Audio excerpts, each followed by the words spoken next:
So I'm 15 years old.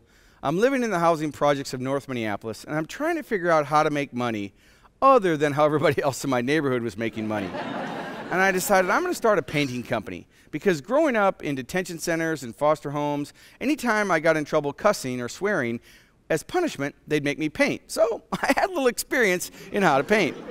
So I went to my friends in shop class, and I said, would you please make me some flyers up that said Saeks Painting and Light Construction? Now, it said light construction because I didn't have any experience with construction, so I figured I could figure out light construction, right?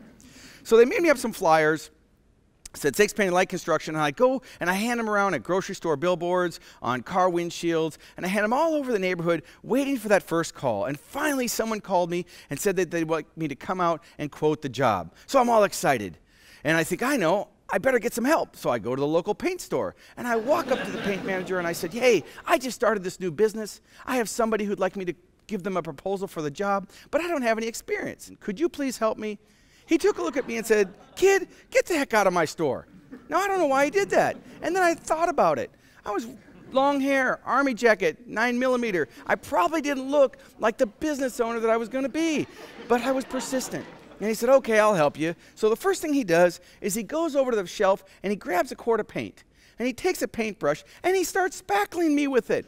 And I'm thinking, what the heck are you doing? I said something else, but I said, what are you doing? He says, you don't look like a painter. I said, great, now I do. And he gave me a clipboard and a calculator and some instructions. And I got in my car. You guys do the math. I was 15. Drove over to the house. And right as I walk up the stairs to knock on the door, my self-talk kicked in. Ford, you can't do this. You're not smart enough. You're not old enough. You don't have enough experience. All those little voices in my head telling me I shouldn't do it. But I thought, what have I got to lose? So I knocked on that door. I walked in. I took that calculator and that clipboard and I walked around that room, and the gentleman said, I need the ceilings fixed where the ceiling fans are. Okay, that's a little over my head, but I wrote that down. We go into the kitchen. He says, I want the kitchen kiltzed. Don't know what that is. Write that down. We go down the hall to the bathroom, and he says he wants oil-based paint here and flat-based paint here. Now I'm way over my head. I told him I had to go back to my office to prepare the proposal. I get in my car, you do the math, get in my car, drive back to the paint store, go in with the paint manager. He sits down and helps me calculate all the supplies I'm going to need and how much I should charge for the proposal. I get back in the car, drive back to the house, walk up the door, knock on the door. This time, when the door opens, the man's wife is there. She takes one look at me and steps right behind her husband. I'm thinking, this isn't going to go well.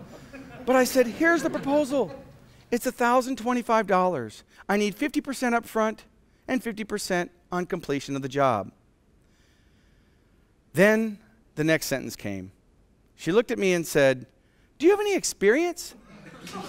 Now, this was a critical point in my business.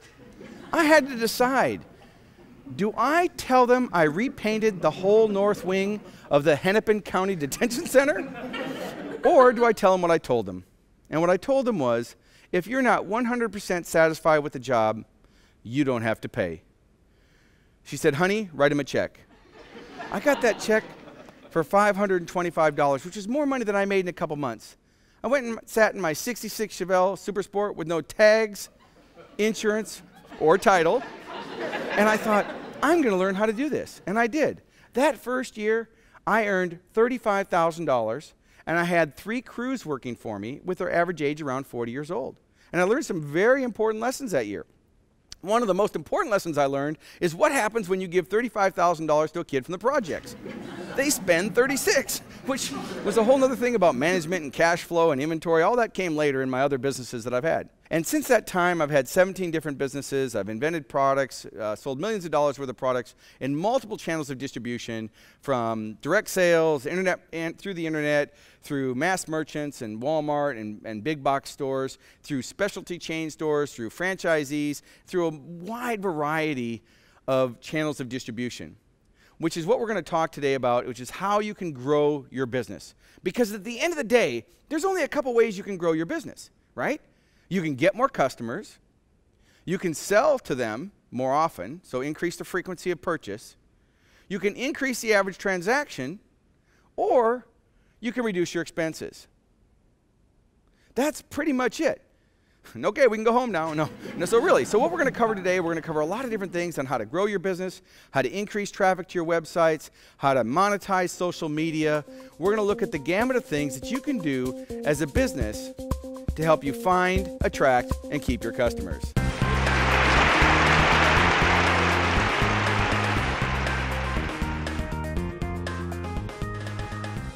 Discover how Ford Saeks can help make your next event a success.